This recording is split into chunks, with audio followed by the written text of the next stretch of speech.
I see you found our little hiding spot in the universe. Don't get too comfortable. This is a place where you will find those with an experience that's out of this world, and possibly deep within your life. I welcome you to the Oracles with James Tyson. Lean forward and listen.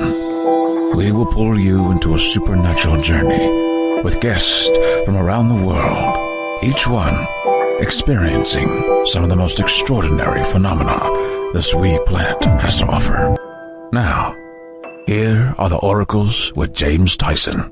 Well, thank you, Liam, and thank you, listener, for tuning into this episode of the Oracles with James Tyson. It's me, James, and today I am pleased to bring you a good friend of mine, Mr. Tom Dongo. Tom is recognized as one of America's leading authorities as a paranormal, UFO, ET researcher, remote viewer, and medical intuitive, and has been for many years a key lecturer at numerous U.S. national and international conferences. He studied at the Berkeley International Pyschic Institute in Santa Cruz, California, and spent the last 30 years in the greater Sedona, Arizona area. And that's what we want to talk about. That area where he's been over these last 3+ decades. Now, this area is known as one of the premier UFO hotspots in the world. Tom has been getting his hands dirty in that investigative side of things for quite a while, and he's written about it. He's the author of 8 books, including The Mysteries of Sedona, The New Age Frontier, The Alien Tide, The Mysteries of Sedona, Book 2, The Quest, 26 who have answered the call to Sedona Peak for their spiritual quests and experience, another quest book, In the Pursuit of the Ultimate Mastery. Merging Dimensions is the one we want to talk about. Merging Dimensions came out a few years back with co-writer Linda Bradshaw. What we're going to dig into more about Merging Dimensions is its new added bonus pieces to it. It's about 100 photographs in there, and there's 32 pages of color photos in the section. It's just come out again. It's been reprinted. Tom was on Coast to Coast AM with George Knapp a few weeks back, and we're going to pick up on a few things that didn't get covered in Coast to Coast. The Merging Dimensions, the incredible saga of the Bradshaw Ranch. For those of you who've heard about things like the Skinwalker Ranch or the Blind Frog Ranch, these are locations in North America where there's an inordinate amount of parapsychological activity, whether it's cryptids or UFOs or orbs or beams of light. This is the type of activity that Tom and Linda Bradshaw looked into back in the early 90s. And that's where they got their photographs from. Unfortunately, Linda's passed, and it's just but it's nice to be able to go back and check on the types of things that she thought was interesting, to the point where she would get a hold of Tom and say, hey, I hear you're good at this stuff. You want to come and poke around? Well, that led to a 4-year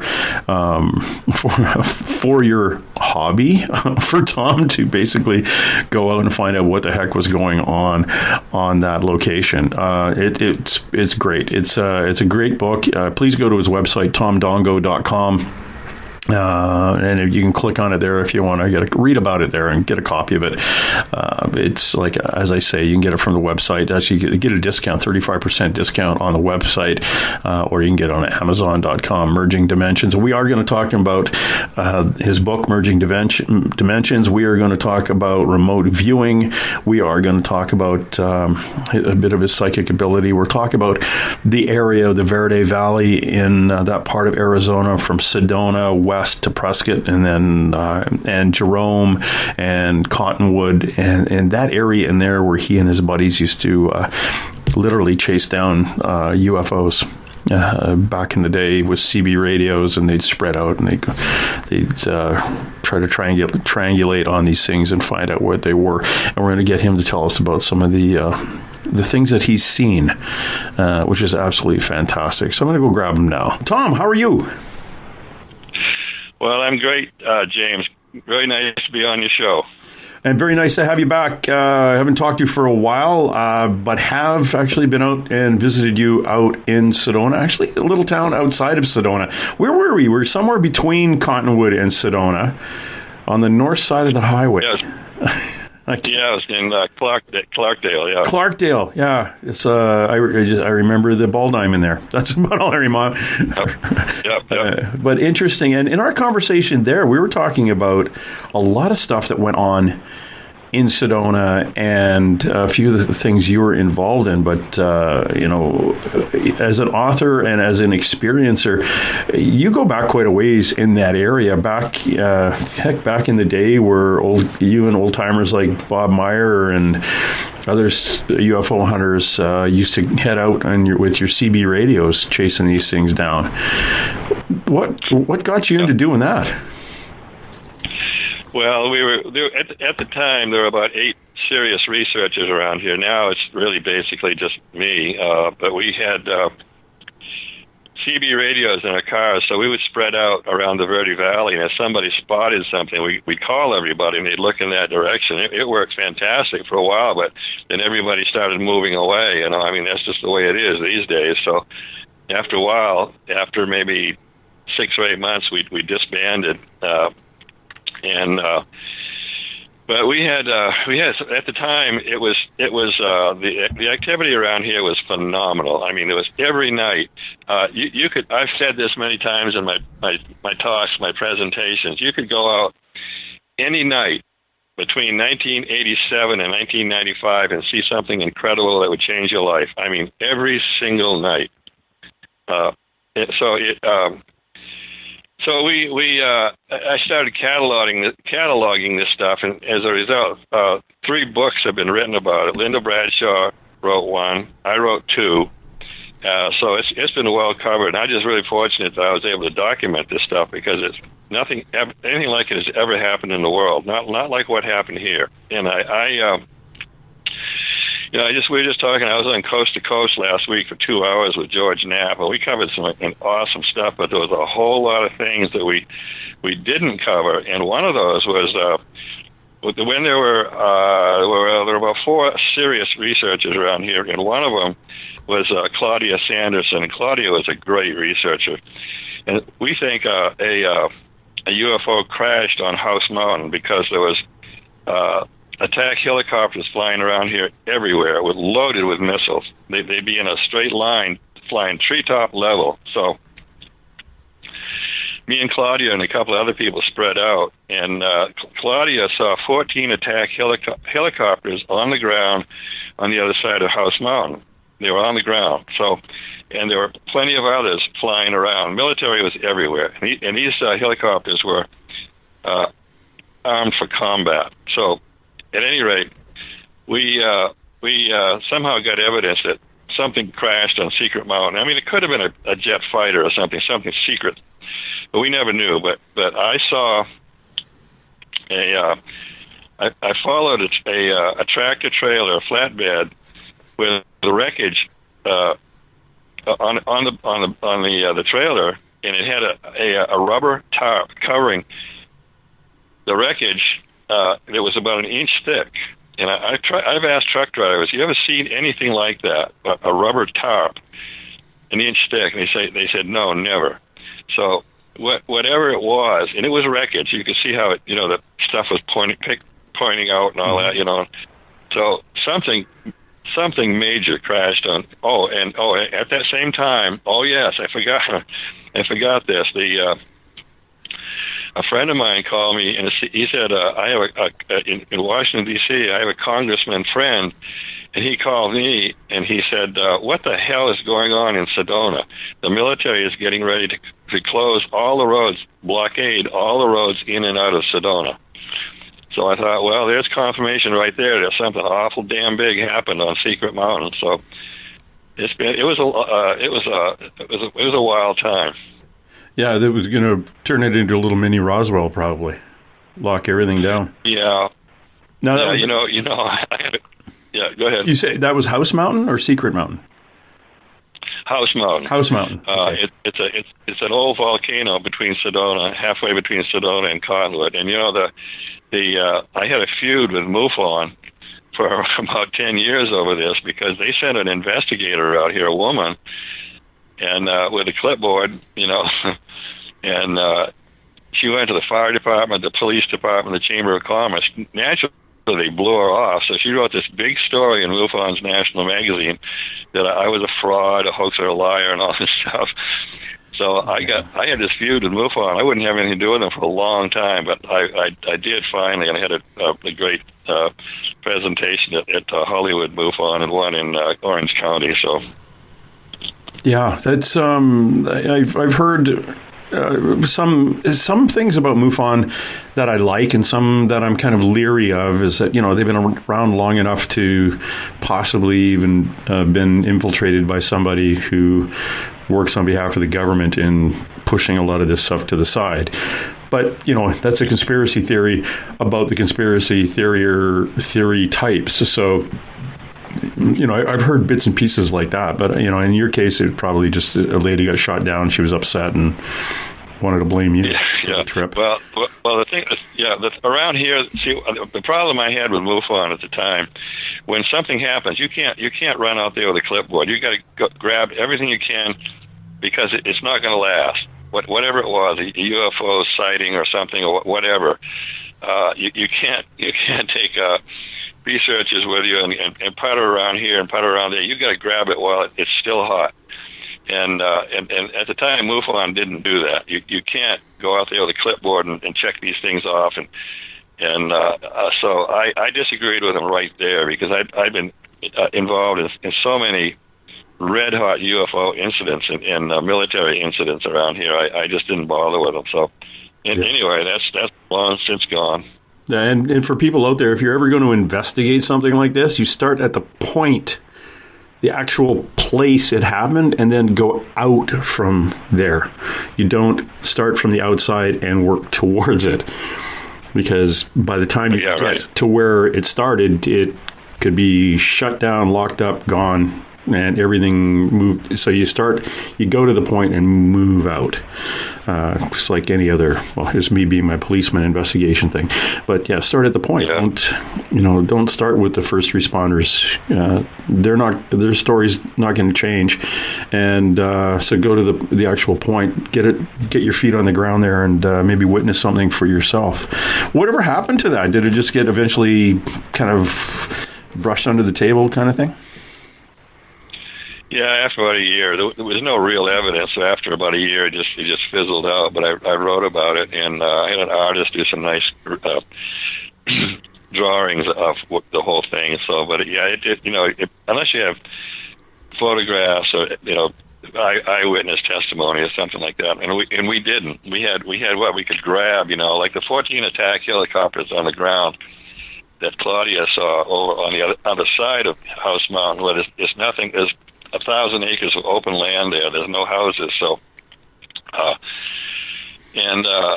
But the attack helicopter is flying, and I'm talking treetop level, right over Sedona and the houses. And that's not the first time they've done this. And you could look right up at them. You could probably hit them with a BB gun, and they were loaded with missiles. I mean, why in the hell? I mean, they were ready for combat. So they knew something that Claudia and I never did, but it was pretty dramatic. Yeah, that's kind of crazy. Yeah, there's not, and for people who haven't been to Sedona, it's not a place that you're going to run into a lot of people,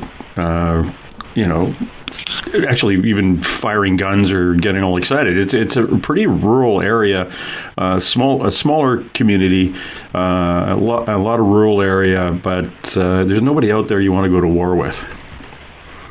No.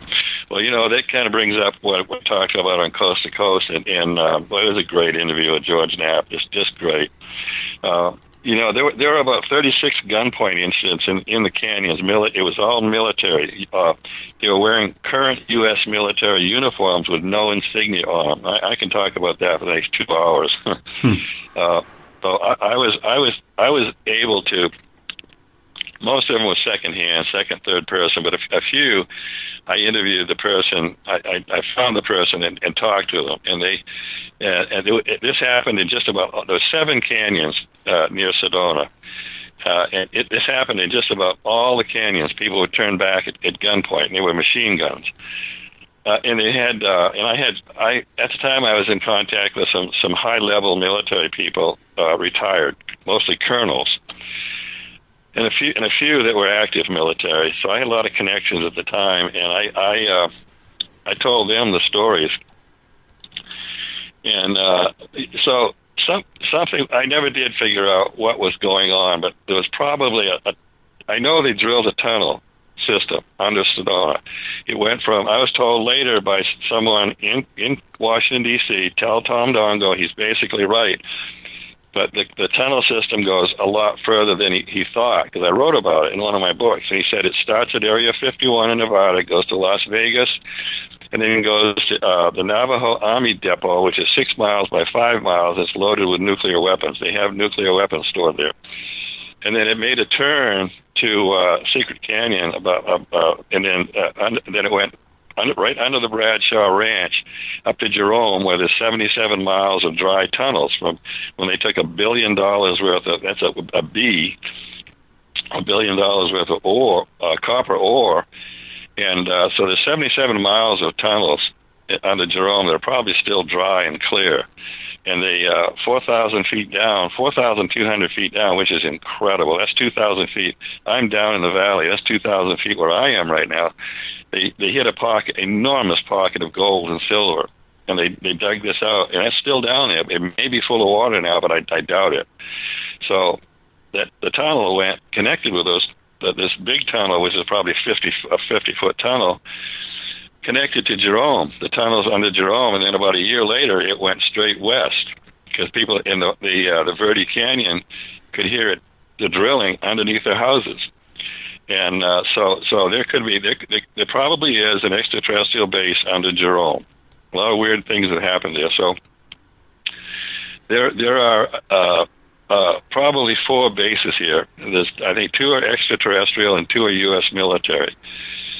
And one of them, I know exactly where it is, and I will never talk about it on a public forum because it's extremely dangerous. Because I started to talk about this in Coast to Coast, but we never got finished with it.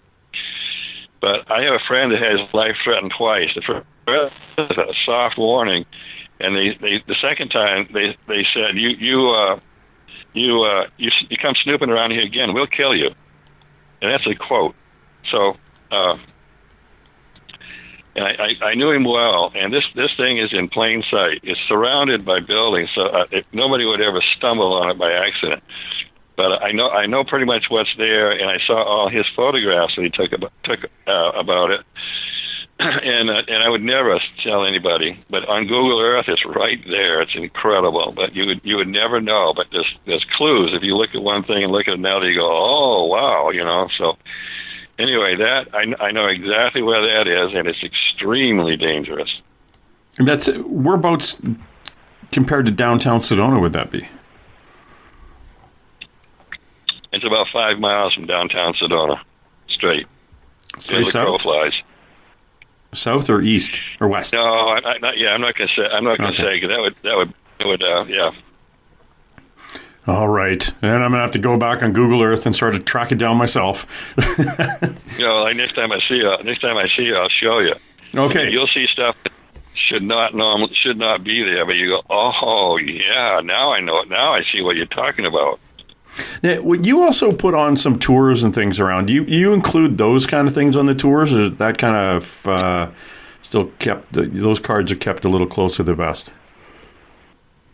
No, I would do just standard UFO tours, go out in the desert. I haven't been doing them for 3 years, but they were extremely popular. And I had a tour company for 23 years. It was basically UFO tours, but we would go anywhere in the Southwest. Oh, that's crazy! Because that's where I actually saw my first group of UFOs with Melinda Leslie, and the night vision was out in Sedona. And for people who kind of hum and haw about things like that, unless you do it, unless actually you go out and you know somebody and get the military grade night vision, It makes it a lot easier, but you can see them with the naked eye. Like, they are there, and you just have to get it through your head. Yeah. Satellites don't fly in groups, and these things fly in groups. Even a good pair of powerful binoculars is almost, sometimes it's better than night vision. Well, yeah, and that's what, we'll get into that a little bit later. A lot of people, again, as investigations of this type, whether it's any other paranormal investigation or the ufological investigations go, we are always trying to get better optics and expanding and seeing in different light conditions and multi weird lenses on these things that look like they're 4 feet long coming off a camera. Heck, you had really good success with a basically 35 millimeter digital camera with a flash on it. So we'll get into that later on the Bradshaw Ranch and what you guys were doing there. But your tunnels, and I say your tunnels, when I was talking to you up in that little town, we had mentioned, because I just come out from talking to Dr. Lynn Kitai, who put together the documentary The Phoenix Lights. That's where they originated from, wasn't it? It was the people that had seen these UFOs parade down basically the entire length of Arizona about 23 years ago. The word has it, that's what the first time they were seen was in your neighborhood, basically. Yeah, well, the Phoenix Lights started in the Chino Valley, and where we were that day, where we were sitting. If we went over a little bit, you can look right up into the Chino Valley. It's about 12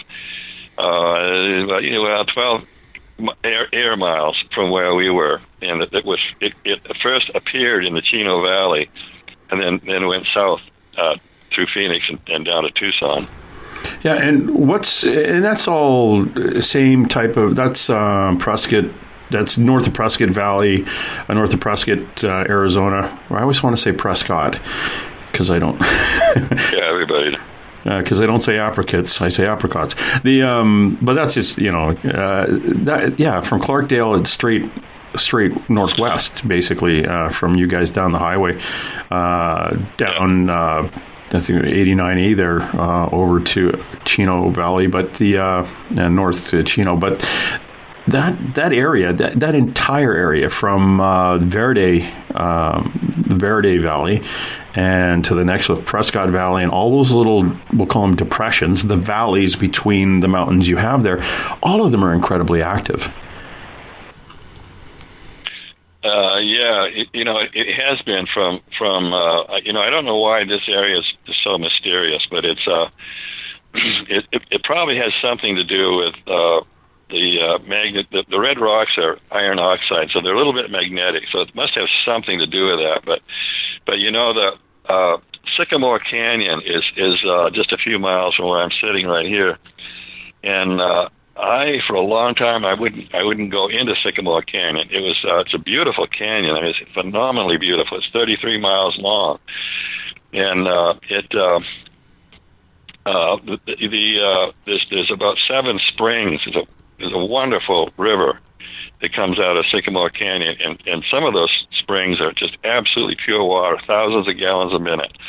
So, but I know of some things that I wouldn't talk about here because it's too weird.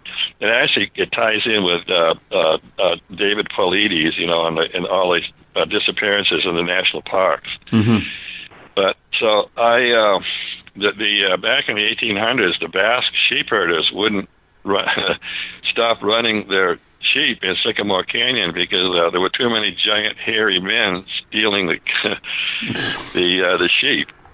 So, and the UFO activity has been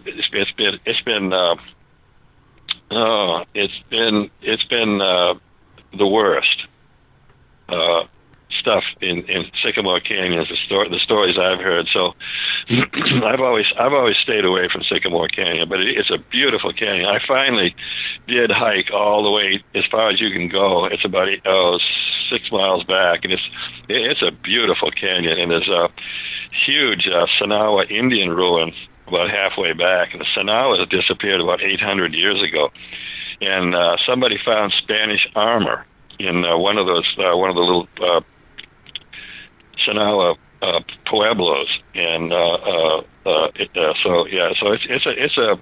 it's a strange canyon. It's different than anything else around here. But so I don't know why, but there's been an awful lot of very strange UFO activity in Sycamore Canyon.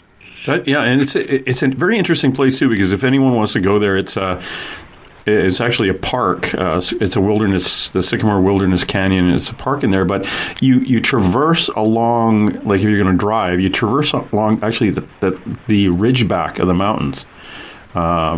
It's a beautiful, beautiful place. It's like a nice little green belt in there. I shouldn't say the ridgeback of the mountain. Like you're in the green away from the desert is what I'm trying to say. It just came out sideways. Right. You're at a beautiful little gouge in these mountains, this area out here, and get a good idea of where you are. You're not that far south, as a crow's fly, basically, of the Grand Canyon. It's not that far north of where you guys are. So, a couple of 100 miles, but the stuff that people used to see in the Grand Canyon pales to what in your neighborhood goes on from the Verde Valley out to and Sycamore Canyon area. Right. You say you hiked up in that area before? You've hiked that canyon? Well, I turned 75 years old in 2 weeks, so I ain't doing that no more. But when I was younger, I've been in or on everything around here, everything. And what in your years in that area, can you tell me what is the most bizarre thing you actually saw with your own two eyes? What when you think back, when you're sitting down on the porch with a beer in your hand, thinking back, what was the thing that totally floored you? Well, there's actually been dozens, but I've thought about that a few times. I had a hard time picking one out, but I guess the strangest out of all of them was, and some of the stories I know of and have been told that were okay. Well, okay, I'll do this first. The strangest thing I've seen around here when I was doing tours. Oh boy, I get started on this.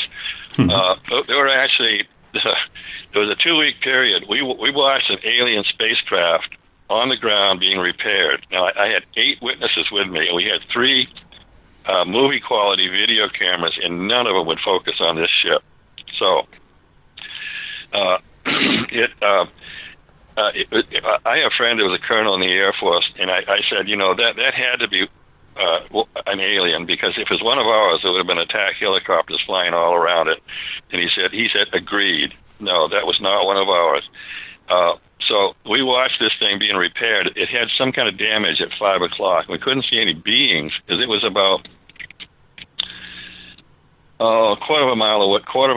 And we were looking at it with powerful binoculars. So we've got pretty good shot at it. So it had a couple of blue lights, huge, incredibly beautiful blue lights floating on the above it. They were probably 20 feet across. And then the repairs, we could see 4 or 5 people carrying flashlights around this repair, but you couldn't see the beings. And so I'm not sure if there even was beings there. It might have been something automated. So a friend of mine had this new girlfriend. He wanted to impress her. So he said, well, we're going to go down there. We all said, you're crazy. But he did it anyway. He said, no, we're going down. And he got within, a 4-wheel drive vehicle, and he got very close to this thing. And his new girlfriend said, you can let me out right here because I'm not going any closer to that thing. And when they got real close to it, it started to pulse. And I've seen UFOs do this dozens of times. And to me, that's a warning that they're getting ready to shoot. Because I've hit UFOs, actual ships, and I have an extremely powerful green laser, and they react. I think their sensors think they're being shot at. So the ship begins to pulse. And I've had people get scared to death on my tours when this thing is a few hundred yards away, and it's starting to pulse. It's real threatening. So And anyway, he came back, and that thing was still there being repaired when we left a couple hours later. So the next week, I had 2 women on a tour, and we were in the same place, and we saw all these strange orange things floating in the sky, miles away. So I said, let's try something. Let's ask this thing to come on, and for just 5 seconds, so we can see what it is. Get a good look at it. So about right after we did that, this thing blinked on, and it was a good quarter of a mile across, and it was all orange. The whole thing was orange, and it wasn't the whole ship, but it was part of it that lit up, and it was shaped like a work boot with 3 orange lights over the top of the boot from the shoelaces up. So we knew it wasn't the whole ship because maybe another quarter of a mile in front of it, there was a little piece showing that was the rest of the ship. So this thing was probably a mile across. And so after 5 seconds, the orange light blinked out, and with the white light that was on the front of it, it was like if you'd watched a boat, a 12-foot boat at night going across a quiet lake, they got a white light on it, and that's what it looked like. And so we watched this white light go through the trees on Mingus Mountain, which are about 18 air miles away. And we could see the white light going through the trees, the big sycamore trees. So that was the end of that. So another week, I had 2 other women on a tour with me, and the same thing happened again. These orange lights were, in the sky, small ones, 3 or 4 or 5 of them. So I said, this worked last week, so let's try it again. Let's in our minds ask this thing to come on.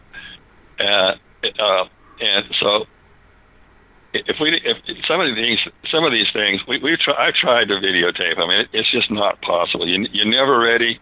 The camera's never ready. You're not focused in the right place, or it's so far away you can't get the thing anyway. So 18 miles away on the other side of Mingus Mountain, this was like a incredible Roman candle. For 2.5 seconds on the left, is firing these orange orbs, maybe 8 or 10 of them, up into the sky, miles up into the sky.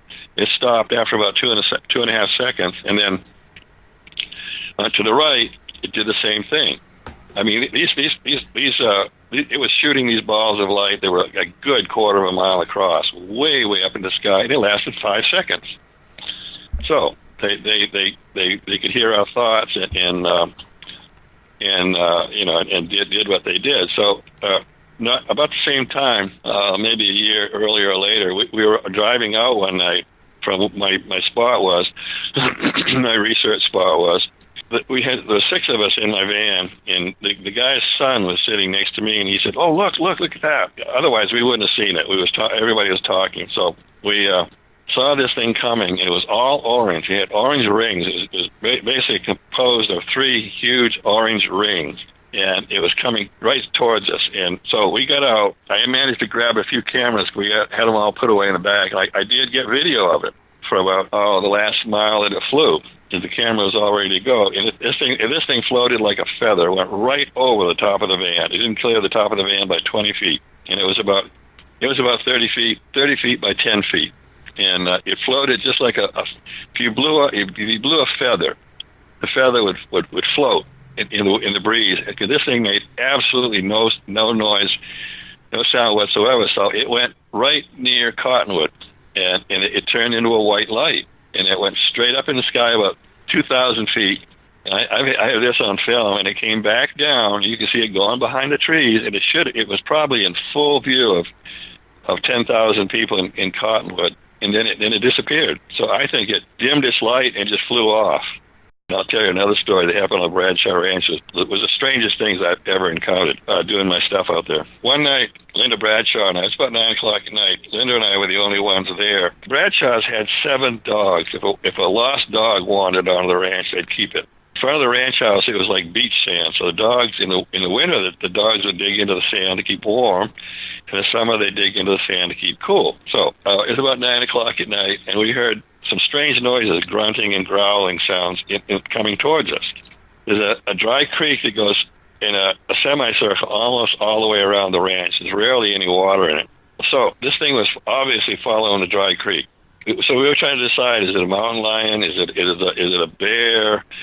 Is it a javelina? It got on the other side of the old apple orchard, and it roared like an African lion. And I mean, it was really hair-raising. So all 7 dogs jumped up simultaneously and tore off in the dark after this thing. Linda and I we were talking. He said, "Oh boy, now we're going to hear dogs getting ripped to shreds." Nothing happened. About 15 minutes later, the dogs came back and just settled back down in the sand. This thing obviously was huge, whatever it was. It walked down the dry creek, and when it got near there's 2 horse corrals. There was one at one end of the ranch, and there was one behind Linda and I, and there were about 8 horses. There was 4 in one and 4 in the other. The horses started to scream like a woman, all of them. And I've asked horse people, have you ever heard a horse scream? And they say, no, never. Well, there's just like women screaming. Where the creature was, the horses were trying to kick their way out of the corrals. There's 2x10 boards made up the corrals. They were trying to kick their way out. They didn't. Evidently, the creature walked right by the corral, and everything quieted down. So Linda and I had 3 million candle power spotlights, and we walked where we thought the creature was. We got as close as we dared to. We thought it was in the trees, but it wasn't. It was on the hill to the left of us, looking down at us, because the next day we went there during the day, and it left round tracks 72 inches apart. The stride was 72 inches. I'm 6'2".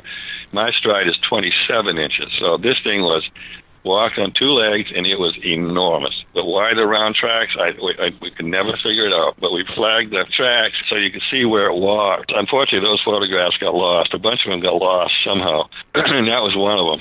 But it was pretty startling watching where this thing went. So that was the end of that. It never happened again. But that's the most dramatic thing that I've ever had. Experiencing on the Bradshaw Ranch. And while I've got you on that subject, Bradshaw Ranch is a very interesting location in Sedona, Arizona area. It basically was like a movie set back in the day, and eventually one of the stuntmen bought it up, Bob Bradshaw. It was about 140 acres, and he bought it in 1960 for about $200 an acre. And that... No, actually 1949. Oh, he got it in 1949? Okay. Yep. My research had him buying it in 1960, but from the movie people. But who knows? Yeah. You do, because you're there, and you know Linda. And then eventually, it was purchased by the U.S. government. You and Linda wrote a book, and it's called Merging Dimensions. Now, if you guys go to tomdongo.com, that's D-O-N-G-O, Dongo, tomdongo.com, go up into the top of his website and slide over to the right and click on Merging Dimensions, new edition, and you'll read a little bit about he and Linda's book on the incredible saga of the Bradshaw Ranch. It's fascinating, the stuff that went on there. Let's get a little bit deeper into your experiences on the Bradshaw Ranch and what my listener can expect if they pick up your book. It's almost like you did this just for me, because it's got pictures in it. It's got 32 pages of color photos, and if anyone knows me, I'm not going to pick up a book unless there's a picture in it. So it's something that I'm very, very interested in, and it's because it's Sedona, and it's that part of Arizona, and it is supernatural. How did you and Linda get together? Did you kind of show up on her place, or did she call you out and say, hey, there's crap going on here? I'll get to that in a second. The thing I did on Coast to Coast was 2 hours. It was a 2-hour advertising for Merging Dimensions. It's revised, the second edition of Merging Dimensions, and it is now available on Amazon. Okay. Perfect.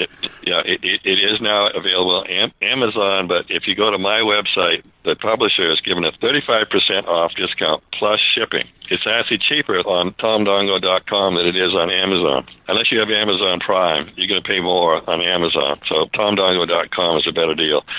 So Linda and I got together. I'd heard about the goings-on. I was just getting into writing about high strangeness, and I am credited as being one of America's top researchers now on UFOs, extraterrestrials, and the paranormal. That's Coast to Coast. Anyway, I had heard about the weird stuff going on the Bradshaw Ranch, and I was just getting into writing stories and whatnot. I wrote some magazine stories, and I started writing a book. So I'm delighted. I got a letter from Linda Bradshaw And she said, there's been strange things going on out here on the ranch, and you have quite a reputation. Would you be interested in coming out and spending some time with me, and I'll show you the photographs? So, of course, I was delighted. I thought, wow, finally I got a chance to go out. The Bradshaw Ranch, I ended up spending 4.5 years with Linda Bradshaw, about 3 or 4 nights a week until about 1 o'clock in the morning doing this stuff. And it was an experience that I have said that very few people on this planet ever had the experiences that Linda Bradshaw and I did. The kind of photographs we got, which are in merging dimensions, we've got, and these are all, there's about 100 photographs, and there's 32 pages of color photographs, and they're for real. They're not fake, they're not hoaxed, they're not staged anyway, and most of them are 35 millimeter. Actually, they're all 2, I think, that are digital, all the rest are 35 millimeters. So, anyway, I went out, and she showed me orb, O-R-B, orb photography started on the Bradshaw Ranch. It started with Linda Bradshaw and Linda Crystal in Pine Bush, New York, at exactly the same time. They've both passed away. Both Lindas are gone now. From Bradshaw Ranch in Pine Bush, New York, orb photography spread around the world in just a matter of months. People were seeing orbs around the world. And it's some kind of living organism. I don't know what. There's been studies done on orbs, and they're alive, whatever they are. And they've probably been here as long as the Earth has existed. It's just one of these great mysteries that will probably never be solved. But these things are alive, because Linda and I are around them so much. Linda's husband, Bob, he saw so much it blew him away. He had a craft land right in front of him at 2 o'clock in the afternoon and was surrounded by a bunch of spheres. And he was actually on national TV talking about this. And Bob, just an old-time Arizona rancher, he had seen enough. And Linda used to go in and say, Bob, you've got to come out and see this. You wouldn't believe it. He wouldn't come out. He stayed in there watching TV. He never came out once in 4.5 years, not once. So it was an interesting start. I would usually come out of there at 1 o'clock in the morning, and I would be tired, dead tired, hungry. And I've joked that God could have been thumbing a ride the side of the road and I wouldn't have stopped for him. And I'm not joking. I was that tired and that hungry. I used to have UFOs waiting for me, sitting over the road waiting for me. People would say, oh, come on. Yeah, well, they were there. And there are other people that saw them. It was about a 6-mile ride on an empty dirt road at the time. There were no houses on that road other than the Bradshaw Ranch at the time. There was one night that I was driving out, and this was a huge ranch right off to my left. And I said, well, I didn't know there was a ranch there. I've never seen that before. After driving out on that road for 3 years, it wasn't a ranch. It was a ship on the ground, and it was lit up. The windows were lit up. But to my mind, I was convinced that it was a ranch house. And the next day I thought about it. I said, no, wait a minute. There's no ranch house there. So what I saw must have been an enormous ship on the ground. And during the course of my research, I interviewed probably 300 people about contactees and abductees. I got to be a real expert, a world expert on this stuff. Well, what happened one night, I was on my way out from the Bradshaw Ranch, and a light started following me in the trees, and that really pissed me off, because I said, oh no, you're not messing with me like that, because I know they can read your mind. If they're close to you, they can read your mind. So anyway, this thing stopped following me in the trees. That's an abduction scenario. If you have a big light, a sphere following you in the distance, that is the start of an abduction scenario. So I told them, you're not going to do that crap with me. Don't even try. I went on about another 2 miles, and I came around the corner, and here was a ship. It was right off the ground. It was about 50 feet across with multicolored flashing lights all around it. And I said, oh, boy, here we go. So it was going about 20 miles an hour, the same speed I was. It was going to intersect with me on the Doe Mesa Road by Doe Mesa. So I got out, and I looked at it, and I said, I'm just not in the mood for this kind of crap. That's not the word I use, but I'm just not in the mood for this kind of crap tonight.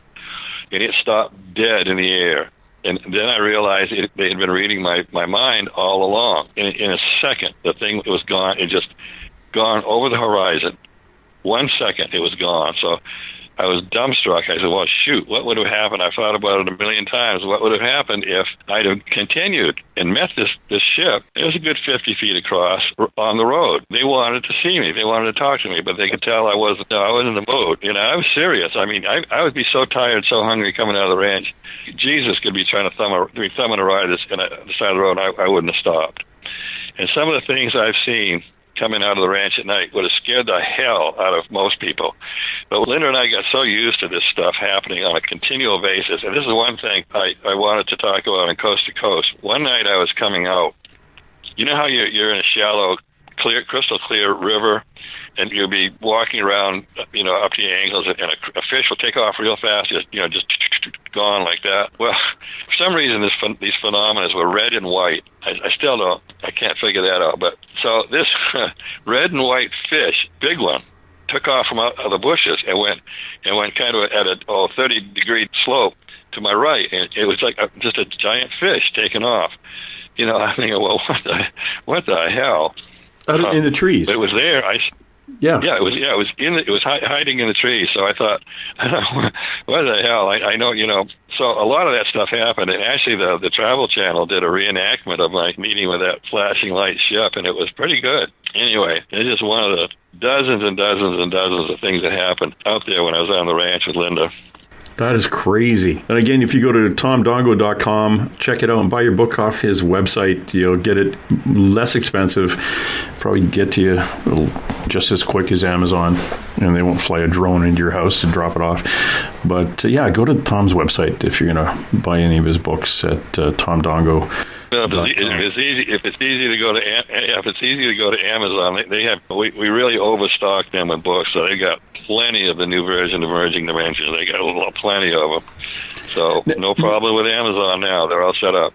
Excellent. And when you say the UFOs, like as you were leaving the ranch, you described it as they were waiting for you. What do you think their purpose of wanting to communicate with you or wanting to pick you up was? Well, I was coming out of the ranch one night. There was and these were they were white spheres about 50 feet across. Long time ago, some of the real old time UFO researchers, they say that's when their propulsion is fully charged up. They'll glow orange or white or different colors, but that's when their propulsion. There's actually a disc in there. Well, I could tell a lot of stories about that from the old timers. But so anyway, one night I got to the top of Bradshaw Hill. Bradshaw Hill is a lot higher than the ranch. I looked out. Here's a 50-foot orb right over the road, and then there was another one off to its left, about 300 feet up, at a bit of an angle. So I'm going, oh man, this is great.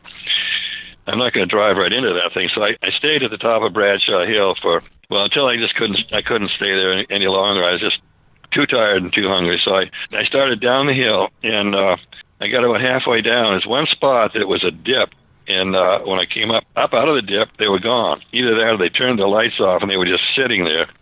I didn't care anyway. I went for it, and I always watch for missing time. I would watch my watch constantly to see if I had any missing time, and I had no missing time that night. So I've never had any missing time on any of these strange things that have happened out there. Well, so in your best of your memory, you've never been abducted then? Or I shouldn't say that. You just don't have any missing time. Well, everybody's asked me that. I can't consciously remember, anything like that. But I know all the signs of being abducted. The strange odors in the house, the lights floating around. That. As far as I know, I never have it. I wanted to mention this on Coast to Coast, but I didn't get a chance. 25 years ago, I was invited by the University of California, Berkeley. They wanted to study me for 2 weeks. I'm so weird. And I've had strange abilities my whole life, remote viewing, psychic, and whatnot. I was sponsored by Dr. Jim Harder, Harder, and he was really into UFOs. So I turned him down. I said no, and I probably still wouldn't have done it. But they were all, they were going to pay all my expenses to come to Berkeley, and the University of California wanted to study me. And I thought no, and I know it had everything to do with extraterrestrials, but I declined. So I think it would have been interesting because it was. I say that people look at me funny, but Dr. Harder, he died a few years ago, so I can't prove it anymore. But Jim would have backed me up all the way. So anyway, it happened. Oh yeah, I know that a friend of mine, Barry Taff, was doing parapsychology at UCLA back in the late '60s, early '70s. They were doing remote viewing and all sorts of other things there. So if people think that universities don't do stuff like this, well, you're wrong, because I know they do.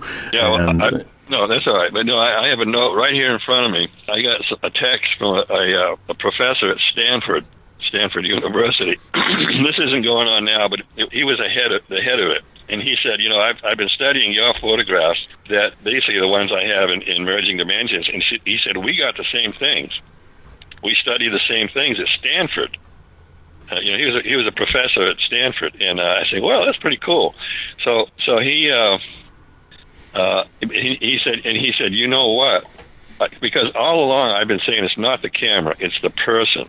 That's why they get these photographs. And he said, well, you know what we did? We left the lens cap on the camera. And I'm thinking, what? I'm going, so at any rate, this fellow, this professor, he's retired now, but he wants me to give him a call and talk at length about this stuff. But they study this stuff. It's the same kind of photographs that Linda and I got. Stanford was studying these things. I don't know, a lot of times I wonder, did they get the idea from me, or did it just happen simultaneously? So I don't really know. Anyway, I was flattered by that, because it really reinforces the stuff I've done. So many times I thought I was going insane, and then it would get validated by somebody like this professor, in Stanford. So, yeah, really cool. Well, you look at guys like Jeff Meldrum, professor of anatomy and anthropology, and professor at the Department of Anthropology at Idaho State University. He is the go-to guy for Bigfoot. Because he is looking. Right. He is kind of the filter that looks at it through with an eye that's a little bit different than if I ever saw Bigfoot, I'd be bouncing off the walls for about a week, and I wouldn't know how to communicate it with somebody. But he's the one who basically will calm it all down and say, "Okay, show me what you got." And he'll go into it. And that's what, Jim Harder at UCal Berkeley and your buddy at Stanford, that's all they're doing. They're looking at this stuff and taking a deep breath, relaxing and saying, okay, what do we have here? What is this? What could it be? And then we'll move on from there. Because the phenomena itself, it's not unique to 5 people. It's unique to thousands of people, and the trick is to figure out what the connection is. And like you said, it's most likely not the camera, but the person holding the camera. So what is it about that human being that connects them? Why does that make, Tom, why are you an antenna that attracts this thing? How can? Well, a million times I've said it. Why me? Why in the hell me? If you read my books, some of the stuff that happened to me is almost impossible, but almost all the time it was witnessed. And I'm going, why me? I have no ego about this stuff, and I sure as hell haven't made a lot of money on it. But 3 or 4 times I've said, I'm done with this. I'm not doing this anymore. I've had it. I can't, especially the attacks. I've been attacked so venomously over the years by skeptics, doubters, debunkers, you name it. And so I quit. So but about a month after I'd quit, something would happen. Somebody call me and say, there'd be a UFO thing going on or something. So I'd get right back into it. That happened 3 or 4 times. I'm a very, very good remote viewer, and I've been asked a million times to teach it. I have a natural ability for remote viewing. I wish that everybody could learn. I'm really holding this thought that everybody could be taught remote viewing, because if they did, if everybody could be a good remote viewer, there would be no more secrets. And people get pissed off at me about that. Oh, I've had people just get livid. What? No secrets? I can't have my secrets? Yeah, if you couldn't keep deep, dark secrets, a myriad of problems would be eliminated. And so I really hope that somebody start teaching remote viewing, because it's not hard to teach. It really isn't. I'm very, very good at it. If everybody could remote view, and for instance, I can see into a human body like an X-ray machine. I've tried to make money at it. It never works out for me to make money doing this. So I do it with my friends, or anybody just needs it, whatever, and they want to make a donation, give me $100 or whatever, fine. And I've done this on hundreds of people with I would say 90% accuracy. I can scan a person's body, kind of like Carolyn Miss. It's similar. What she does and what I do is similar.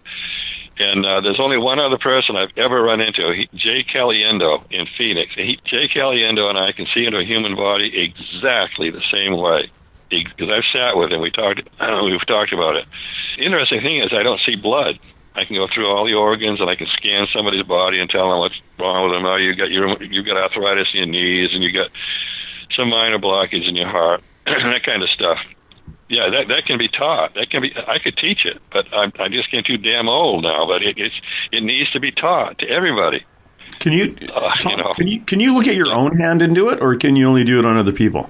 Good question. A healer cannot heal themselves. I have never run it. I've known some of the best healers that ever lived, and they can't heal themselves. They can heal everybody else, but they can't heal themselves. I mean, somebody might prove me wrong on that, but I don't think so. Because I've worked with some of the best healers in the world ever, and they couldn't heal themselves. Yeah, I've heard that too. That I have yet to get somebody to say yes. When I look at my own hand, I can see if I've got a broken bone or something. But when they do break a bone in their hand, it's like somebody else is telling them it's broken. Yeah, like they're getting the information, but they can't. I know a woman that could. Yeah, I know a woman. She used to make $500 an hour in Japan. She could heal anybody of anything, but her own health was she was a wreck.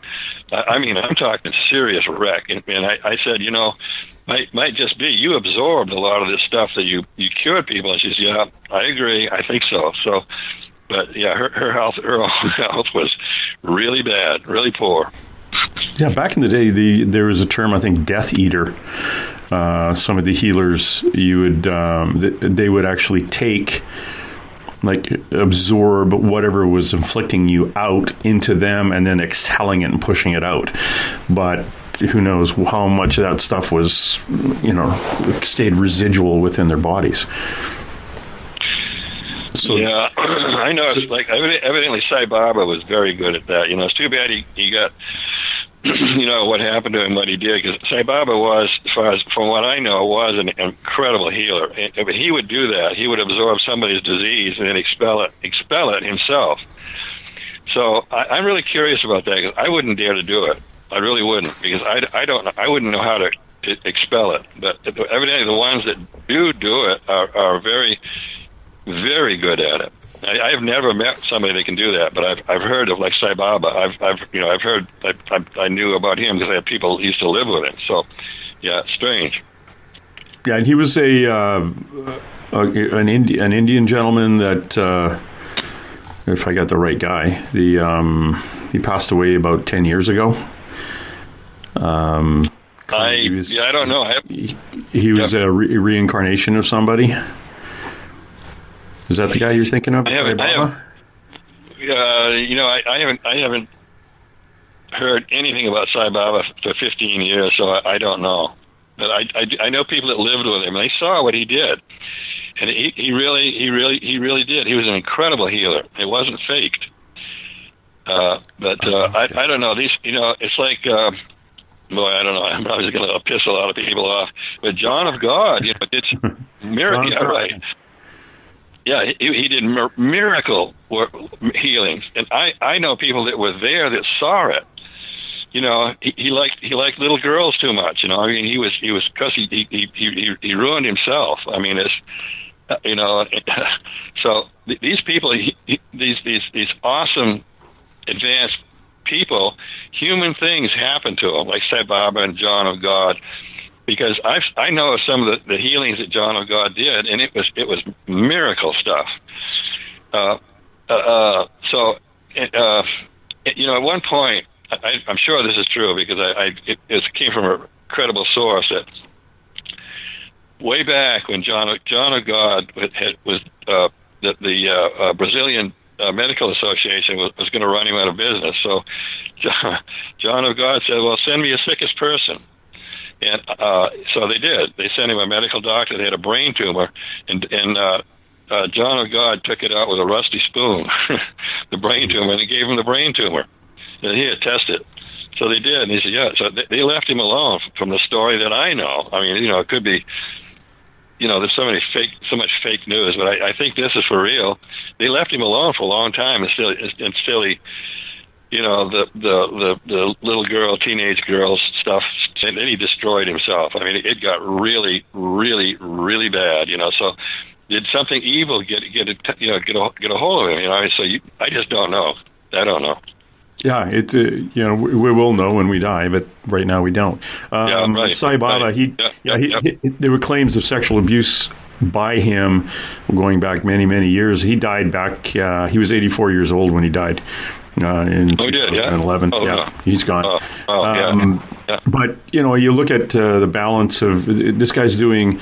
This all started for Sai Baba when he had a stroke. And all of a sudden, I didn't know that. After his stroke, he had this ability, and a few heart attacks, and after that, something happened. Really? So I wonder if you talk to people who have near-death experiences or death experiences. Maybe something stepped in and thought they'd take a run in that specific vessel until it was worn out, and it eventually worn out. So. Whether it was a good thing or a bad thing, at the end of the day, there's balance, and he did a lot of bad things and a lot of good things. So, what was did it balance out evenly? Who knows? And and who knows if that's even a good way of putting it? I don't really know much about the guy other than little bits and pieces what you can find online and read about him. So, but and same with John of God. What his challenges ended up being, you kind of hear the good stuff, and people push the bad stuff out of the way, but you shouldn't really do it. You got to take the good with the bad, and everyone's going to make their own judgment on these yahoos. I shouldn't say yahoos. The remote viewing thing. There was I interviewed a guy a few years back. He was an retired Seattle City policeman, Washington State. He teaches remote viewing in night school in college. And so you can take courses on it. And he called me. I think he wrote a book on it. He called me up once and says, "Hey, you'd be good at this because you have that intuitive ability. It just needs to be developed and then go from there." And most people have an intuitive ability. It's just in our upbringing, or heck, it came down to diet and how it's suppressed. And he says, once you can focus and open that up, off you go. And you can, and like you say, anybody can learn how to do it. There was a psychic, and I can't remember her name. She used to be on the TV series Psychic Detectives. She would go to the CIA every year, or every couple of years would have a conference, and it was a bunch of their remote viewers would get together. And I used to joke saying, they'd pick a location, you'd all remotely go to the conference. But she would go there, and they were fascinated with her because she did it naturally, and they were all trained to do it. And she said, no, I can do it just because I've always done this ever since I was a kid.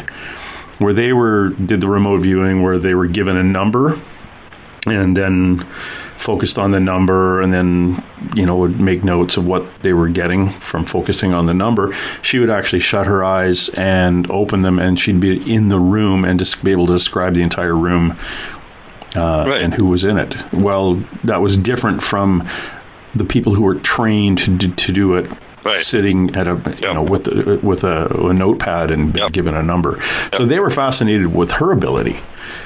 And she and it was kind of funny with her. Oh darn, I can't remember her name, but she was a couple of glasses of wine. She was 110% into her game after a couple of glasses of wine. But unless she had a couple of glasses of wine, she was about 80% right. So whatever was working through her liked a little bit of the grape. Well, I have my own technique it's my technique, and in my book, Unseen Beings, Unseen Worlds, which is out of print now, but it's still available on Amazon. They have a few left, but I have a chapter. I think it's chapter 8, and that book got to be very popular because of chapter 8. Because my remote viewing ability has gotten kind of famous.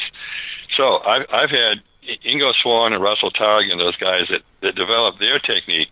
Well, I've had their guys try my technique, and they say it works better. One government-trained remote viewer had his 10-year-old son try my technique. He had a 100% hit rate.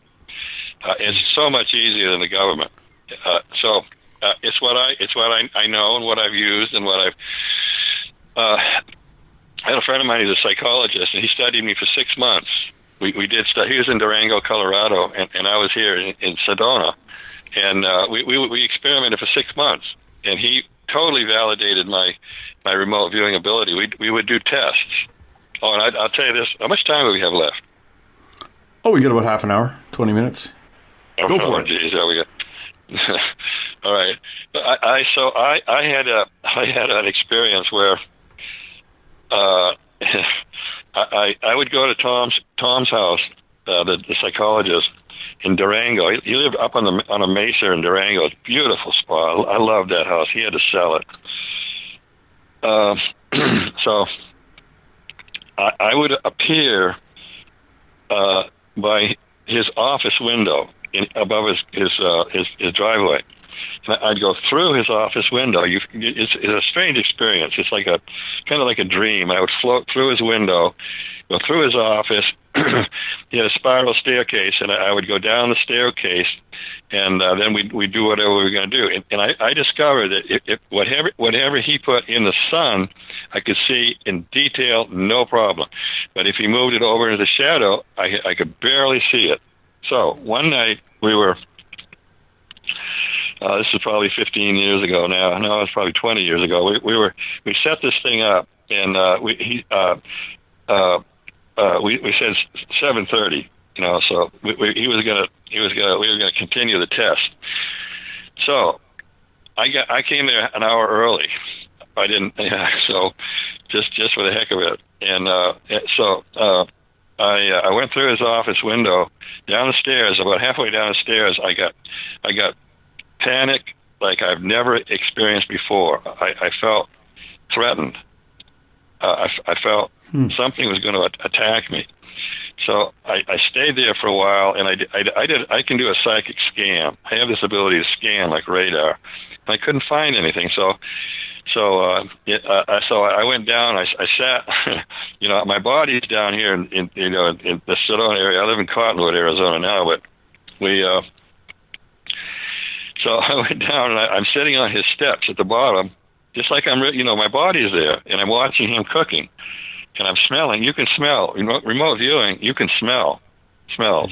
Yeah. That's been long established. So I was sitting on his step down there, and he was making something that smelled like chili. It wasn't chili. I can't remember what it was. I could smell it. It smelled real nice, like chili.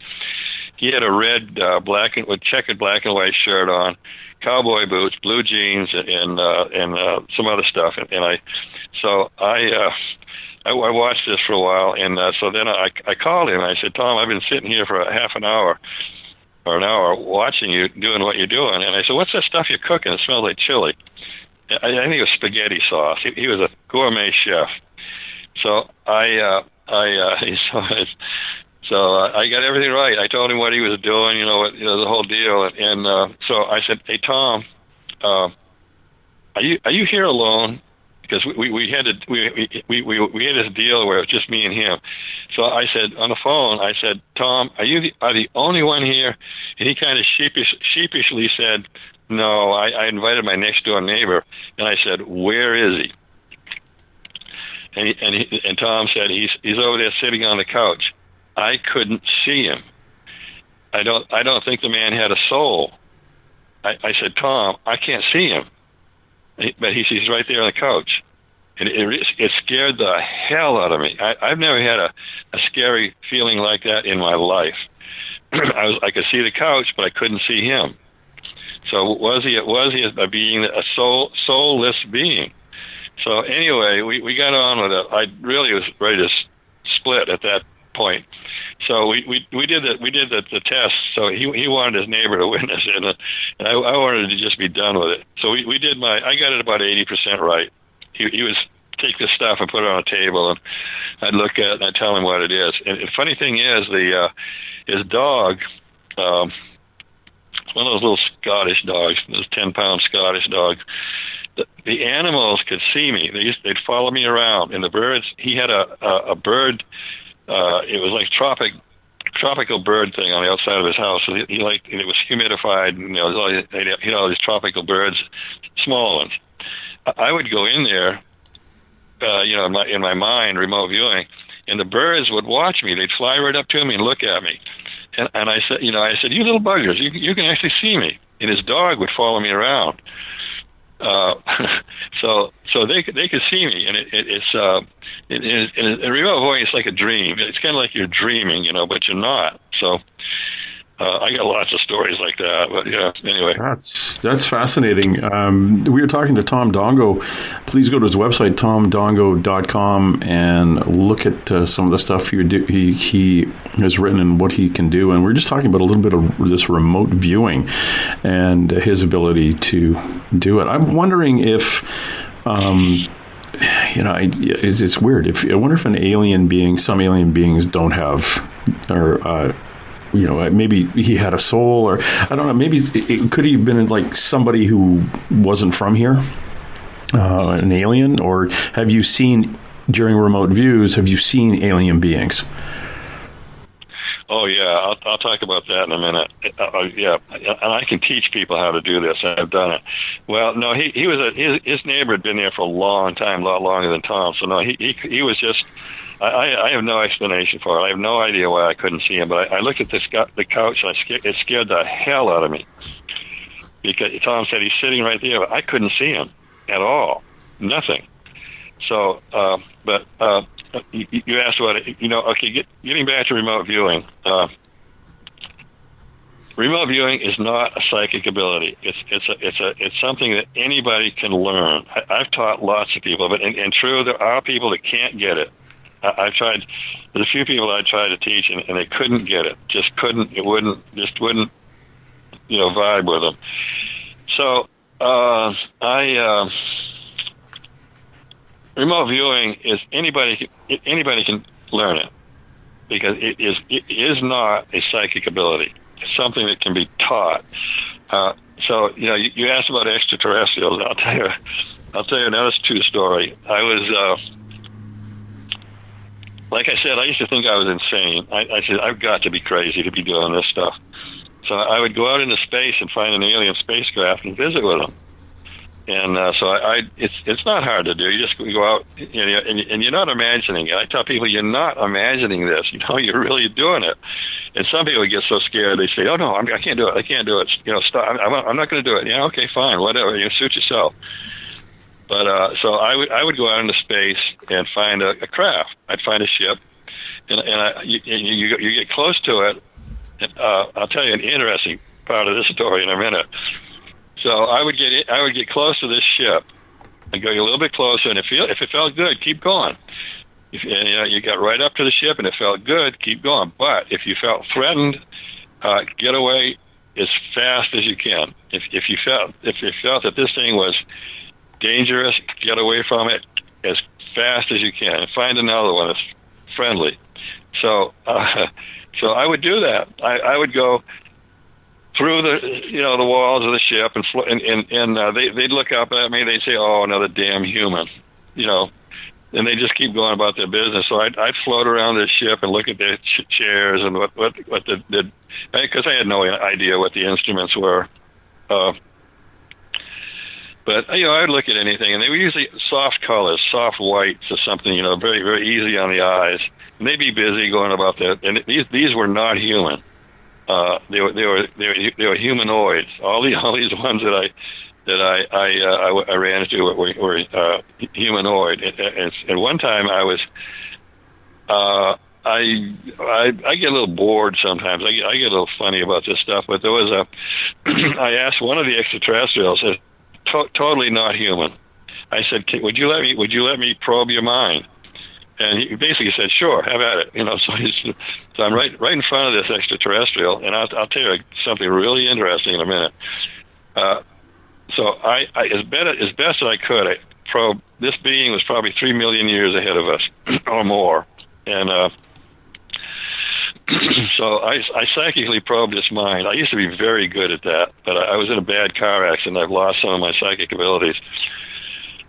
And somebody said it wasn't an accident. No, it probably wasn't. But anyway, I got a sense of what this extraterrestrial was its life, and it cooperated fully. If you can penetrate my mind, do it. So I got as much as I could, and I thanked him very much, and I left. So I was Oh, this was a long time ago, probably 20 years ago. I used to go to all the UFO conferences, and Joe McMonagle was standing beside me. I think Joe's still alive, but at the time he was a top U.S. government remote viewer. And I was just in a circle of people, and he started talking about, oh yeah, I go onto alien spacecraft all the time.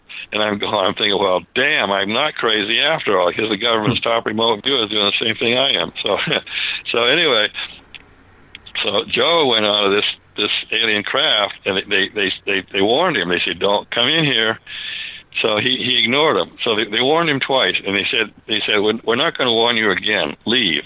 And he didn't. So they put him in a cage. They he couldn't get out of. He said it terrified him, and they wouldn't let him go. I mean, here's Joe McMonagle, the government's top remote viewer, talking about stuff I do all the time. I'm going, yeah, I'm not crazy. I'm really not crazy. And this has happened to me a lot in the past. I find some of the crazy things I do get validated. So, So anyway, after a while, they let him go. But he said it was a terrifying experience. He couldn't get out of that. No matter what he did, he couldn't get out of that cage, that energy cage they put him in, or whatever it was. So yeah, remote viewing is a fabulous thing, and maybe I've been asked so many times to teach it, and it would be such a great commitment. But the 4 times I've agreed to do it, something went wrong every time, so I couldn't. And the last time was a big crash. Everything screwed up. Everything went wrong at the last second. So this is going to be a big deal. A monthly, twice a month, and it totally fell through. Bizarre. It's about 2 years ago now. So I may yet teach remote viewing. I'm very good at it. Very good at it. And I covered. Go ahead. So when you were thinking of putting together the course, how was it going to be done? Is it an online course, or were you going to take people in would you do it in person, or how would you teach a course like that? Well, we had a space that would hold about. We were going to limit it to no more than I think we said 30 or 40 people, and charge something really reasonable, enough so I can make some money. I mean, most of these people that teach remote viewing like that charge thousands, and I wouldn't do that. I would charge maybe $20, $30, or whatever, per person, as long as they stick it out for the 4 or 5 times that if they needed to be there. Then I'd make enough money, because space rental is damned expensive these days. If you rent a space somewhere that will accommodate 40 people or 50 people, and especially if it has a sound system, it's damned expensive these days. Yeah. So I wanted to cover that, and it was all set up, and everything went wrong at the last second. I mean, it was just there was some people I said, I will never talk to these people again. It got so bad. So it fell through, but this has happened 4 times now when I get ready to teach remote viewing. So so I don't know. Who knows? Well, it may happen. It may happen unless your ability and your methodology for teaching remote viewing is something that somebody out in the great ether doesn't want other people to know. They'd rather have people just kind of fumble through it the hard way, as opposed to the easy way that you teach. I want so many people to learn this. I wish I was 50 years old instead of 75 in 2 weeks. I would do it, but there are some people you can't teach them. I know because I've tried, but some people get it instantly. So enough people. I would hope that enough people. It's just like psychic ability. I've worked with some of the best psychics that ever lived. And you can be near a great psychic, and you will magnetically absorb what they know. I know because I've done it. Like long stories. I better stay away from that. But you can but I've been in a room full of some of the world's greatest psychics, and I have amazing psychic abilities that. So anyway, so psychics could be taught to certain people, but some people can't learn it. I don't know why, but they can't. Because I've tried, but some people take it. So I would go for the hundredth monkey thing. get enough people that could do this, and it would spread, to other people. I think it would be contagious, because remote viewing is absolutely real. I mean, I've been doing it my whole life, and it's fabulous. I mean, if I don't think, because I never learned it. I discovered that I was a spontaneous remote viewer. In fact, my friend, the psychologist, discovered it because I was with him one day. He was typing up reports, and I said, Tom, at the time I had 6 books. He had a beautiful dining room table in his house in Durango. I said, Tom, did you leave my books upside down, covers down, front covers down on your dining room table? And he stopped. And he said, why, yes, I did. And I said, I can see him like I'm right there. So he got intrigued all the hell. And so we spent 6 months from that time testing my remote viewing abilities, and it was fantastic. So I've learned things that everybody should know. I mean, everybody should know this, because it would make life so much more interesting.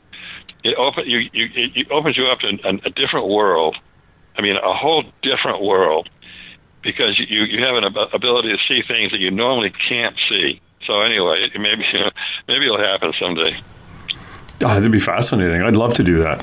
It's one of those things, I got that bucket list. I should have had it when I was a policeman, but I wonder if that was ethical. Well, yes, of course it would. Oh, yeah, the military does it all the time. Of course it would. Yeah. Hey, I know people. I know police officers that are psychic, and they use them. They use those to, I know what I'm talking about, because I've worked on murders, so I know, and I've known police that can do that. So it's absolutely cool. If you do something, if you use a fantastic ability for the wrong reasons, like trying to make a lot of money or hurt somebody else with it, you're going to get it. It's going to come back to you. You're going to get it back. So anyway, I know police that do that, and no, that's perfectly fine, because you're after somebody that deserves to be caught. So the murders that I worked on, I had quite a reputation as a remote viewer and psychic, and a whole family flew from Florida to meet with me here, and I was sicker than hell. I had the flu. I said, these people flew all the way from Florida to see me, and I don't know what I charged them, $100, a couple $100, something like that. So anyway, I spent the whole day with them, sicker than hell, and they had a family member that had been murdered. So the problem with being psychic or a remote viewer is you relive the damn murder, and it is absolutely hell. It really is. It is hell, because you feel what the person that's being killed, how they felt. And this just recent to me happened with me about 6 months ago. A little girl was hung. She was 9 years old, and I saw the whole thing. I tracked the bastard down that did it, and I got him. I said, no, I'm going to get him, and I did. I found him. It was I'm not going to say where, but it wasn't hard for me to track him down, and I remember. Oh, this is kind of it's an emotional for me. Yeah, it is. It's emotional for me. So anyway, I heard what the words of the little girl, the last words. She said, and what she felt like when she died, and what he did, what he said. So I said, I'm going to get this bastard, and I did. I got him. I found him. I found where he lived, where he worked, and I'm not going to say what I did, but I heard a voice that said, you got him. So good. He deserved it. So anyway, it's an incredible energy drain. I mean, at my age, I couldn't do it. But at any rate, this thing in Florida, I found I described it. It says, this guy who killed your brother or what it was, because I saw the whole murder. I described him, and they said, oh my God, that's Frank. And I said, you're never going to get him, because he threw the gun in a canal. It was a pistol. He threw it in a canal, and it's in about 3 feet of mud off a bridge, and so. Anyway, psychic stuff and remote viewing is pretty hard to handle sometimes. And I've often said, is this a curse or is it a blessing? And I really don't know. Well, if you think about it this way too, and I try to think about that ability this way, because friends of mine are the psychic detectives, and they work with the police and the FBI and families, and the ability to stop a serial killer after the first 2 killings, saving unknown amounts of lives. That ability, at the end of the day, if you only solve that one, where that one serial killer gets taken off the street, yes, he went through some trauma, but at the end of the day, it's worth the saving of multiple lives. So that energy that you've put out, and that the negativity, that negative energy that you've brought in, is balanced in the great karma scale of, look at what you did at that point in time in history here that prevented a continuation of those events, and also helps the soul of the deceased find a little bit of, they're not running around panicking and screaming for help. They can move on, and their family can deal with the remains, and the family can move on. So you're doing a good thing. Well, this guy that he was, I'm not going to say the state, because they still haven't solved the murders. But he was a serial killer, and he was getting ready to kill another girl, because he was a maintenance worker, and he worked around kids' playgrounds. And he was looking at another girl, so that's why I said I'm going to get him, and I did. And like I say, I've always said, you got him. I'm not going to say what I did, but he won't mess around with any more little kids. And evidently, I had a great channel one time said, you were a powerful warlock once in a past life, so maybe I still have warlock abilities. Maybe I use them occasionally. Because warlocks is destructive. I mean, it's powerful destruction. So maybe I have those abilities, but I don't. I've kind of avoided getting too involved because I don't want to be another Edgar Casey, because Edgar Casey burned himself out. Yeah, doing what he did. I don't want to do that because I don't have that much energy. Well, I think my theory behind that too is, you do bring things from your past lives into this one.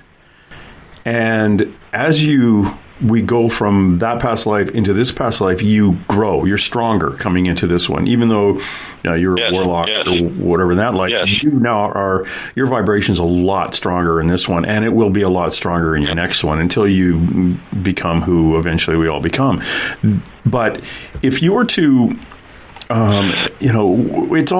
we're still confined to this meat sack, and no matter how powerful that vibration is and how good our energy is, we can only go as long as our meat sack will propel us.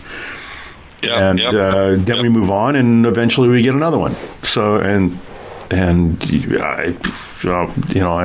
happy, semi-happy with the one I have right now, but we'll see what I get the next for my upgrade. I told him, you're not going to send me back here. You try to send me back here, there's going to be a fight. I told him, I said, I'm not going to do this again. You try to send me back here, and there's going to be a fight. So I said, you better not try to send me back here. So we'll see. In your abilities, Tom, do you communicate with spirit guides? Yes, I can talk to them. Yeah. Do you see them too? I can talk to them like I'm talking to you. Okay. But in your mind, can you see them? Yeah. Yeah, sometimes I can see them, but usually it's just I'll feel somebody close, and I'll say, "Who are you?" You know what? And so I have this radar thing, this scanner thing that I do that locks onto them. It's like radar. It really is, and I can probe. It's like I don't know, this thing that kind of just folds out like an umbrella with no cloth on it. Just expands, and then these probes find things. I mean, I could talk about this all night because I learned this at the Berkeley Psychic Institute. I was taught this there. So I find one of these beings, and I say, well, who are you? You know, who are you? Are you? And I can usually tell if they're an angel or an ascended being or something like that. I can usually see them. I can tell, but a lot of them are just dead humans, you know. And I have never. Well, yeah, I have run across poltergeists, bad ones. They can't pull anything on me because I can see them. So, no, I've done it lots of times. I've carry on conversations with beings that don't have bodies that are. Well, I'll just tell you this one story real quick. I was doing at my desk. I was at my desk one night, and I felt this being going by me, and I said, "Who are you?" And then I could see him. But this one I could see good. I said, "Well, my name's Leo." And I said, "Yeah, really? Why? You know, you're not supposed to be here. You need to go into the light and get out of here. You know, you're just hanging around here for, you know." And he said, so I asked him, where are you from? He said, Scotland. I had a newspaper business in Scotland. I had 2 daughters, and told me, and I said, well, Leo, how come you haven't gone on? And he said, I'm afraid of the light. I said, you are? Why? And he said, I'm just afraid of it. I'm afraid of it. I don't want to go into the light. So I said, Leo, I tell you what, I'll go with you. So I went over there where he was. You know, it's probably remote viewing my psyche or whatever. So I took him by the arm, and I said, we can see the light over there. You know, so I took Leo over there, and I had to kind of pull him, you know. And I said, and so we got sucked right into the light, the tunnel, the white light. And so we're going at this incredible speed through these levels. You know, the colors are flashing by, and we stopped, and it was all blue, and a voice said, "You've got to go back. You can't go any further." And I looked, and Leo was gone. I had him by the elbow, but he was gone.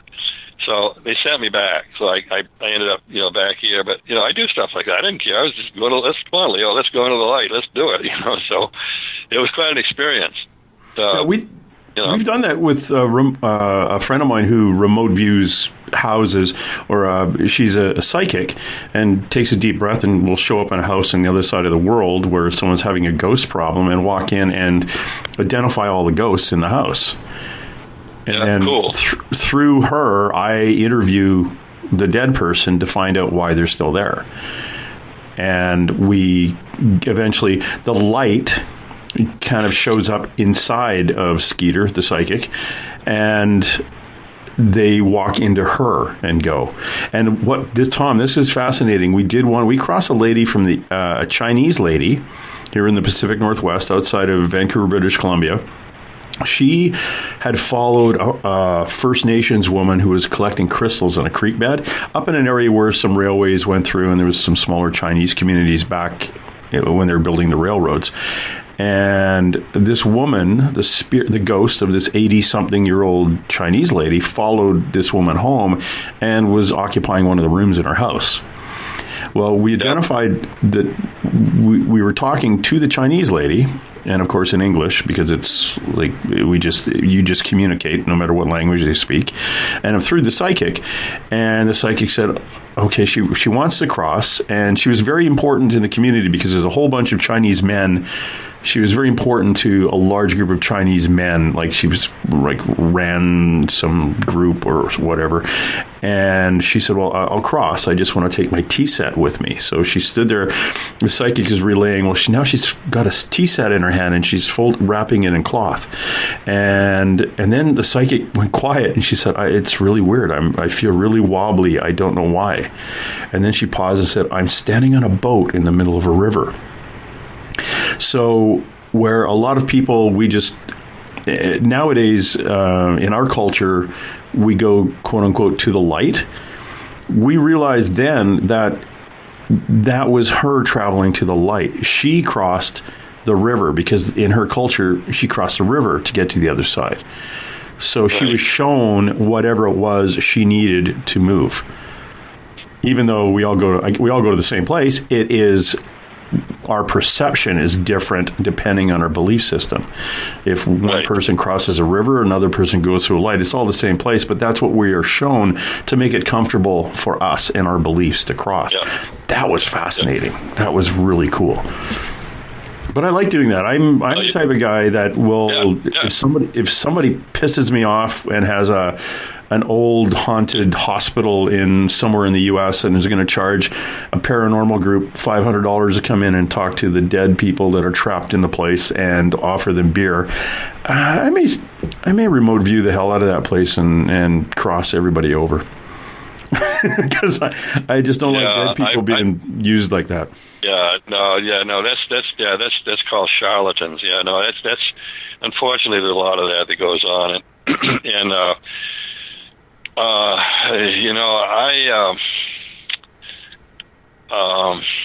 I had an experience when I first came to Sedona. I got a call from a woman in Jerome up here on the hill, and she said, I have no money. I can't pay you. I says, no problem. So she said, my kid, there's a ghost in the house has been scaring the hell out of my kids. So I said, cool. I'll come up tomorrow. I love telling this story. So I went up, and she lived in a 2-story house on the side of a hill. The second story was basically underground, where the windows looked out. So anyway, I said, yeah, I know. The ghost is downstairs. She said, yeah. She said that's where the kids see it. So I said, can I go down there? She said, yeah, sure, do it. So I went down and I found the ghost right off, and it was a woman, scared to death, in a corner, scared. And I said, you're scaring the hell out of the kids. And she said, I don't mean anybody any harm. I just want to be here. And oh gosh, I can't remember her name now. I can't remember her name. But so I went back upstairs and I said, well, I found the ghost, and she said her name is I'll just use the name Adele, so the woman said, "Oh my God, that's the Indian woman, the Native American woman that took care of the kids in San Diego, and she died just before we left." So the woman had come with them. So I told her she doesn't mean any harm. She just wants to be here because she loves the kids. So she told the kids that, and they were young. They were maybe 8 and 10. The girl is 8, and he was about 10, and they were incredible artists. I wish I got one of their drawings, because they would go down and the ghost would pose for them, and they'd draw the ghost, and they were phenomenal drawings. The boy especially was an unbelievable. I mean, he was too good of an artist for that young, 10 years old. So anyway, I left, and the kids were happy, the ghost was happy, so everything was fine. That's cool. So, so it's like the nanny. The nanny wants to hang around. Right. She doesn't want to scare anybody.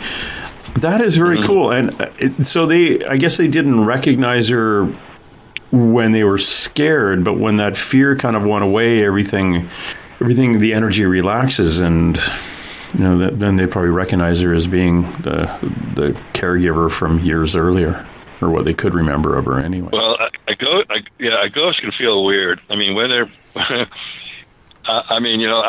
kind of fearless when it comes to this stuff. Like I've said forever, I am not an armchair.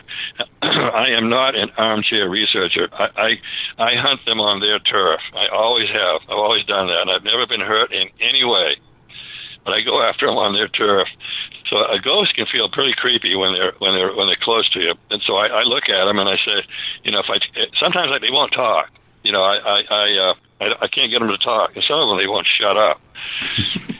But there's some really bad people that die, and they don't know that they're dead, and they don't know they're. I did a talk. The house was packed. I mean, wall to wall packed with people. I did a talk, and we had trouble with the audio system. We couldn't get it to work right. And a woman,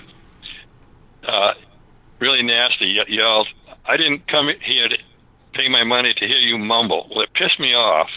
So when we finally got the audio going, I laid some stuff on these people, especially about ghosts. I just let it go. I said, and nobody stomped out, And I thought, well, I'm going to lose half the audience. Yeah, half of them are going to stomp out. Nobody did. So the reaction on the faces was, awestruck to totally pissed off, And so anyway, I laid a lot of the ghost stuff on them, and I could see that didn't sit with them at all. But it's true. It's truth. So anyway, there's always ghosts around. They're just around all the time. And some of them are really, if they were a bad person, if they were a screwed up person when they're alive, they're a screwed up person when they're dead. People do not turn into angels when they die. I mean, they don't. I mean, they think they're going to, these nasty, mean people are going to turn into an angel and go to heaven. Well, that ain't how it works. You continue your training. If you're a really bad person, you're going to go somewhere to learn how to be a good person over there too.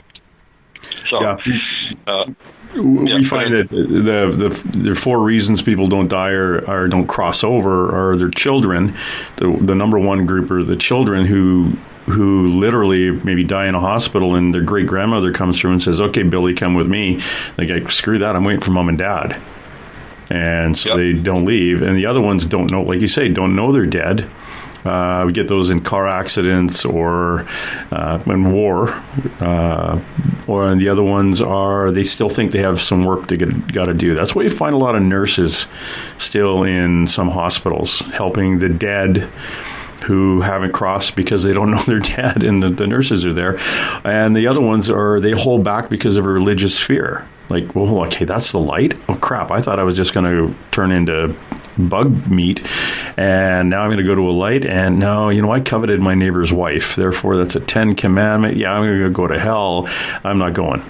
So when we cross them over, one of the things especially, it's easier to cross the ones with a religious belief in, because all you have to do them is to second guess it for a split second, and that light opens up for them. And usually a friend or a family member comes through and says, "No, they're telling the truth. You can come."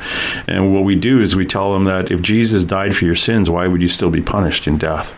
And all they have to do is go, "Oh?" And that split second, And we crossed over a guy who had died of natural causes in 1942 in prison for committing a murder, and he was brought up Roman Catholic, but still wasn't religious. But on death, when the light showed up, you went, "Oh crap, they were right. I'm staying here." And he was an asshole. I'm sorry, he was a jerk in this house. And when we planted that in his head, he hesitated, and that hesitation brought his cellmate through to say, "No, they're telling the truth. You can go." And off he went. Yeah. But it's getting them to take the step. And the hardest ones are I shouldn't say the hardest ones. The kids are hard, and the ones who don't know they're dead are always iffy. You don't want to be. And when I did paranormal investigation, that was a big no-no. You didn't go to somebody's house that you're only going to be in for 3 hours and sit in their kitchen and say, "Hey, do you know you're dead?" And then we get to leave. Yeah, right.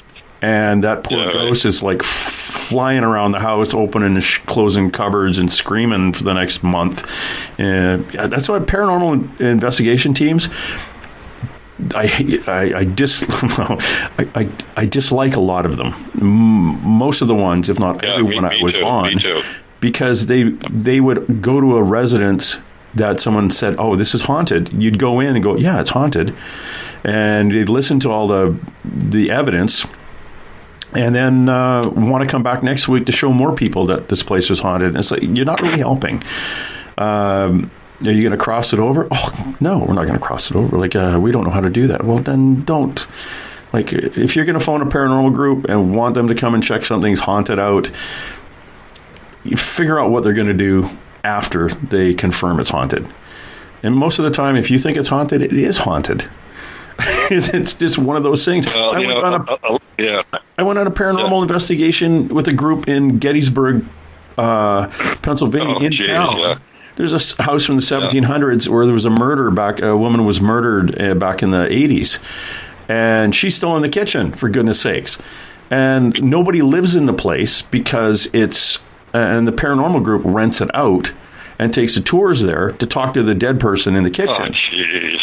And I said, and in amongst all the tourists on the tour, I looked at the two people putting it on. I said, so have you tried to offer her to cross over? And they just stared. Everyone stopped, looked at the two putting on the tour, and the lady said, no, we don't do that because we put on tours. Like, dude, this poor girl is trapped in death in the kitchen where her ex-boyfriend shot her in the stomach, and she freaks out. It's like, see, there's one of those remote viewing ones I'd like to show up, and all of a sudden that house is no longer haunted. But like you say, everywhere's haunted. They're everywhere. And Jerome, Arizona, where you are, down the road from you, my God, it's ground that's filled with quartz and is being solar loaded by the sun daily.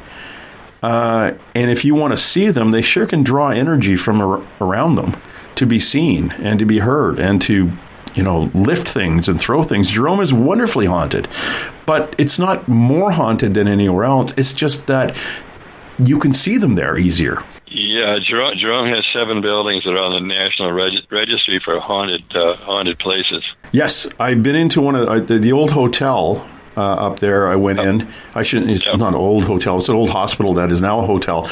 I was talking to one of the waiters there, and he lived in it's a very windy road. It's a wonderfully crisscrossed side of a mountain town. But he lived in some quarters that were just condemned that month. This is like a year ago when I was there. And he said that place was crazy haunted. And he said it was a lot of fun. They knew exactly who the ghosts and stuff were, but they were the guys who worked in the hotel, and it was dirt cheap to live there, but it was condemned, and they had to move out.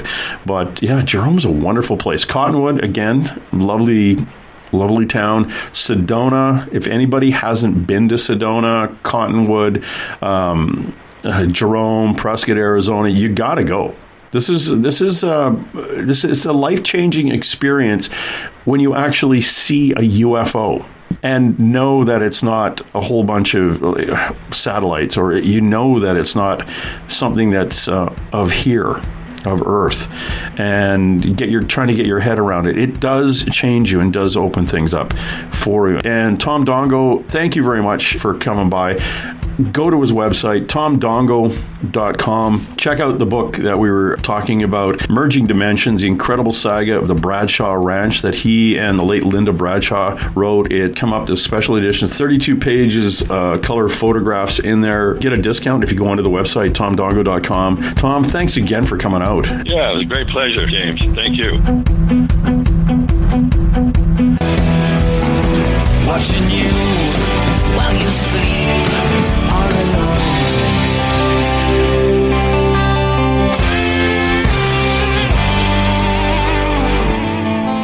All right, that's it. Let's roll. And hey! Let's be careful out there.